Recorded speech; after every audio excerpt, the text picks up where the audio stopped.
which is mainly about creating a tic-tac-toe game.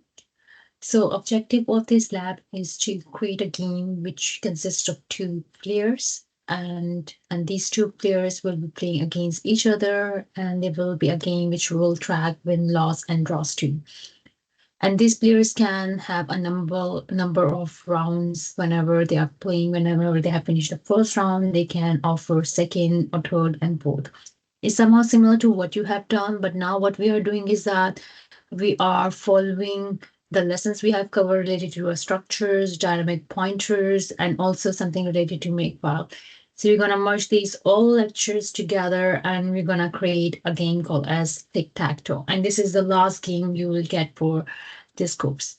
For the next weeks, you're gonna have different programs you have to solve.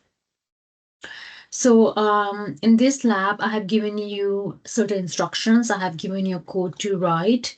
And this time I haven't given any structure. I want you to practice these code, but you do have some part to solve, which is your part two.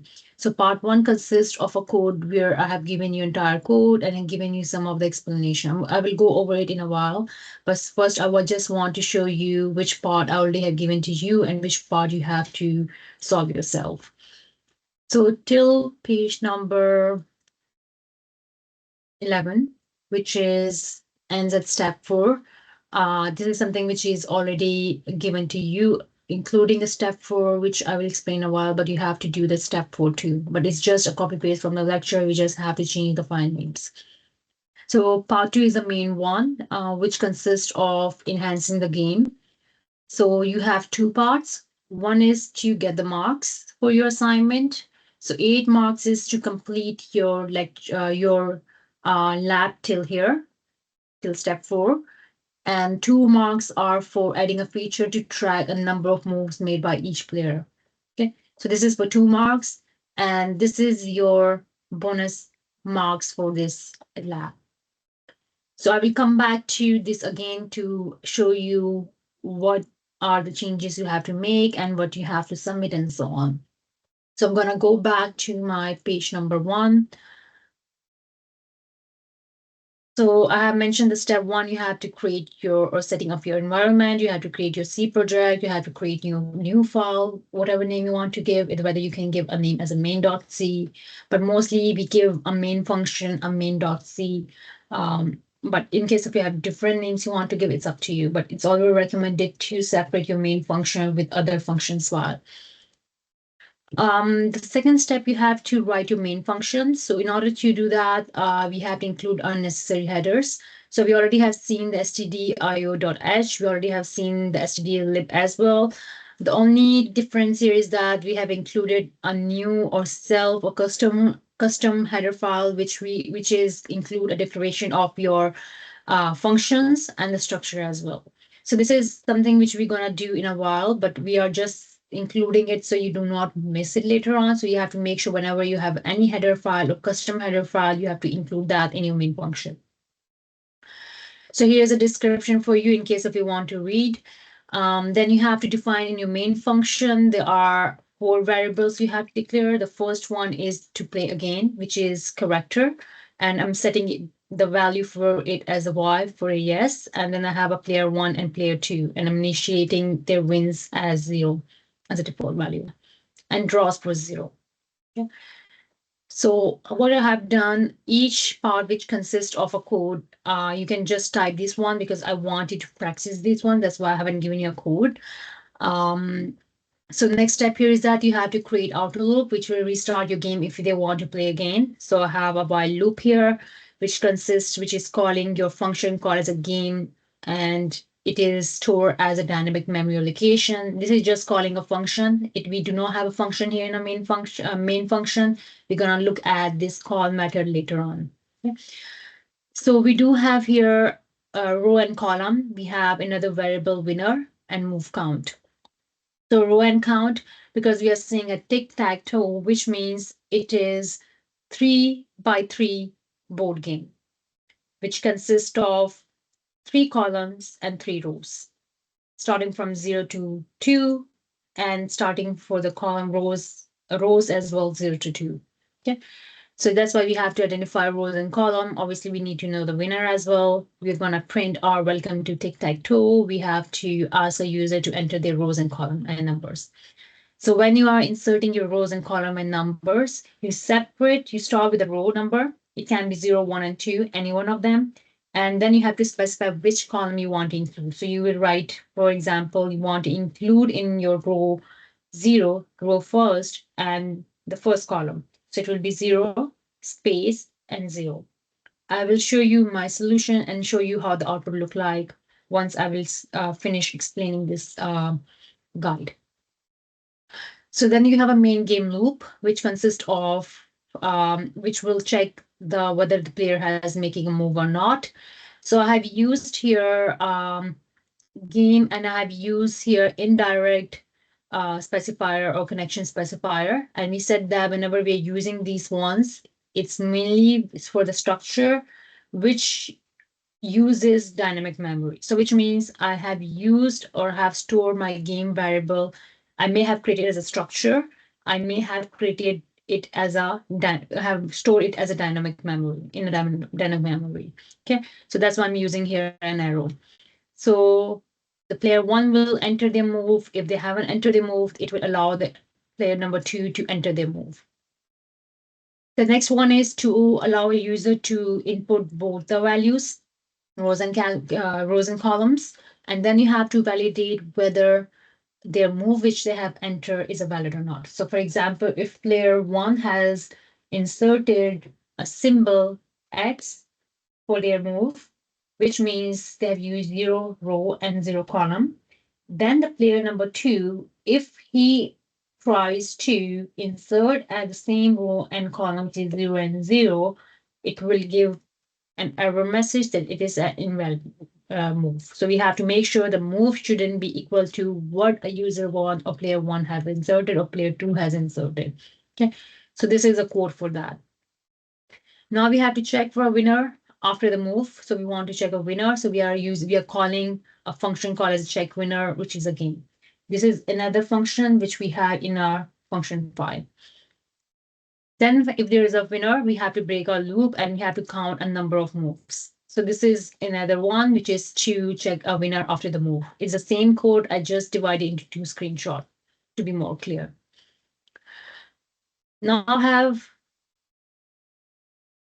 another call of the function, which is a display board, because we also have to show the board, which consists of all the results and what are the symbols which the player have moved, in which position player one has moved their answer to or result to. So we can see that this is the board we are calling to, and then we also can see the statistics of both of the players. So what are the moves the player one has, whether he has win, whether a player two has win, or if there is a draw. So this is a function which is mainly to update the winner loss statistics. Then we have a free game. So we already mentioned that we will be using a dynamic memory for the game, which is created as a structure with dynamic memory, which means that we have to free our game as well in the later on. Mostly we do in our main function, but I have created it as a function. So I'm just calling a function directly in my main function here. So this is just to show you current and win and loss statistics. And in case if you want to play again, which means it will go back to your while loop or auto loop, which you had created earlier. Okay. So it will go back here in case if you have pressed yes. So I'm going to scroll down. So this is for your main function. Then you have to implement your game logic. So you have to create 2 files here. One is tic-tac-toe.h, which is your declaration of your structure and your functions. And then the second one is for source file. So I'm starting with the header file first. So we said that the header file must consist of all the structure you have created, and you also have to include your function prototypes, or you have to define or declare your function which you have included in your function file. Okay. So we have here, we're starting for if and def, and we said that we should have tic-tac-toe header and then nf. So if tic-tac-toe macro is defined, we have to consider these all structures, we have to consider all the function prototypes or declarations which we have done in our header file. So we already have defined tic-tac-toe head in all the in all the files, main function and the function file. We are defining our tic-tac-toe as micro. We are declaring our size as 3. We are creating a structure as type def. We have 2 components here, board, which is the size as size, because our board is 3 by 3. So we have to declare it as a 2 by 2D array. And then we have a current player, and we have name our structure as a game. Okay. So, and these are the functions which we have created in our function file. First, we have to display our board. Second, we have to make a move. Third, we have to check our winner, and the fourth one to free our dynamic memory. So let's look at the header file now. So these are our main headers. Then we have to start with the initiating our game. So initiating our game is starting by creating our game as initiating our game by using or allocating as a memory using a malloc. So in case if you want to use a relog, you can also use that, but I have used it as a malloc. Okay. So it will check whether our game board is set as an empty, and it should go through each of the cells which we consist in a game board one by one, and setting it as a space character. Okay. So you can see here I have used again an indirect component here. So you have to make sure dynamic memory with structure should be with indirect component. Okay. So this is just to initiate our game and setting our board and make sure that it iterates through our empty board as well. Okay, it's just for us to create and setting our board. Second is to display our board, and this board is mainly for the current state of the board. If you have any cells have any of the values or any of the move which is entered by a player 1 or player 2, we will be able to view through this display board. Okay. Right now it is empty. We don't have any values here, but it will be filled once a user will enter the move. It's just a visual representation of your board. The second function here is for the making a move. For making a move, we have here it will first check your move is valid or not. If your move is valid and none of the player has used that specific row and column, it will allow you to enter your move or just go ahead with your move. The next one is check winner based on all the if in case our row and column, once we have inserted a move and there is a match of 3 moves together, we look at the rows, we look at the columns, and we look diagonally. And whenever we use the tic-tac-toe, it uses 3 things.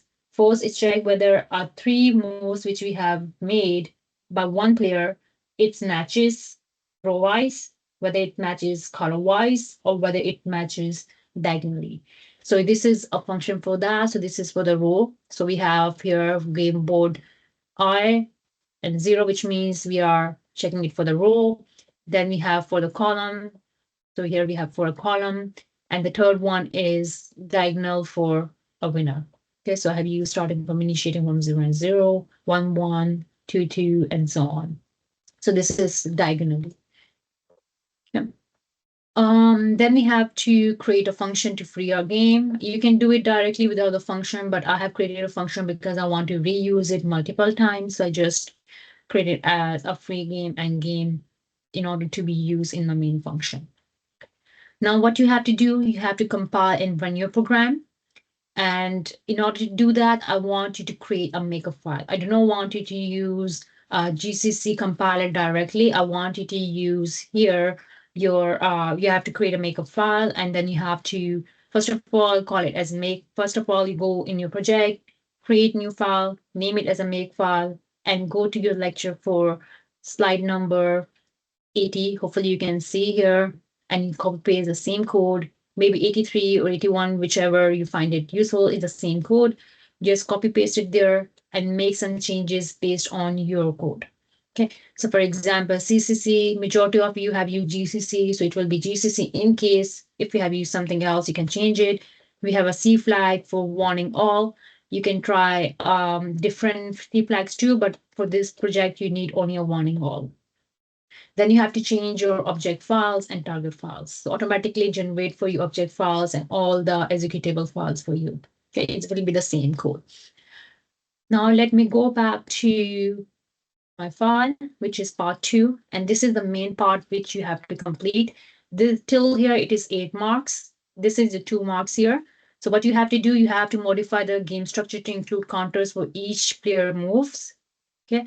So what you're going to do, so you have to include a counter for each move. You have to update your make movie function to increase those increment. And you also have to display the move count at the end of each game. We just have to track the number of moves by each player.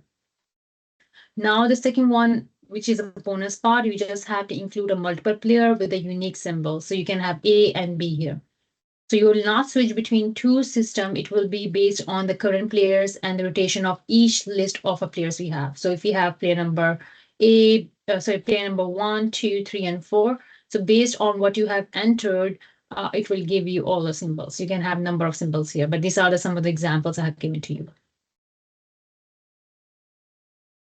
Okay, and you have to ask the user to how many players you want you want to participate in this game.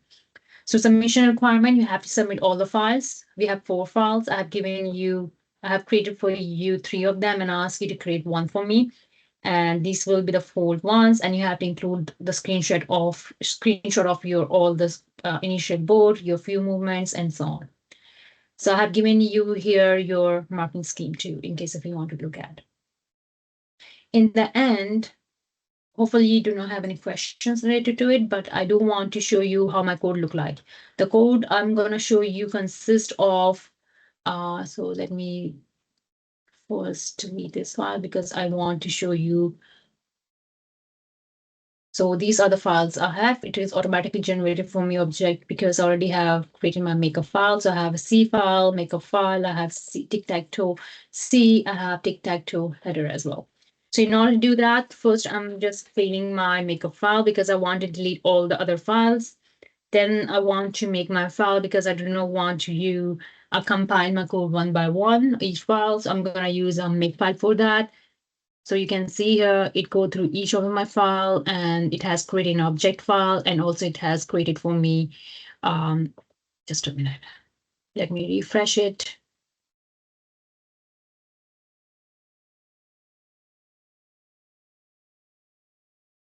So it has created for me tic-tac-toe file, executable file. So you can see here, first of all, I have entered an invalid number of players. So you have to make sure you are inserting your player between 2 and 8.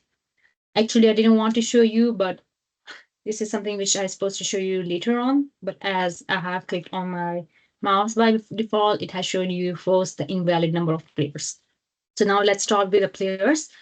So in bonus activity, you need to have 2 to 8, or you can increase to more than that player if you want to. But obviously, there are only few moves out there, so they cannot have more than that. You have to then expand your board too. So I have just randomly set 2 to 8, but it should be less than that. Okay, else you have to expand your board. 2 to enter the number of players. So I want it to be, let's say 2. So it will show me, first of all, it asks you to multiply tic-tac-toe. You have to, for player 1, it is X, player 2, the symbol is 0.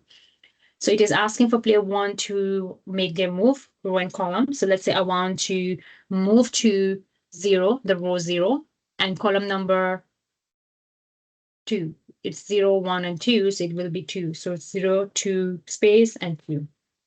So you can see here, it will return for your result of a player 1. Now it will ask player 2 to enter their move. So I want to enter into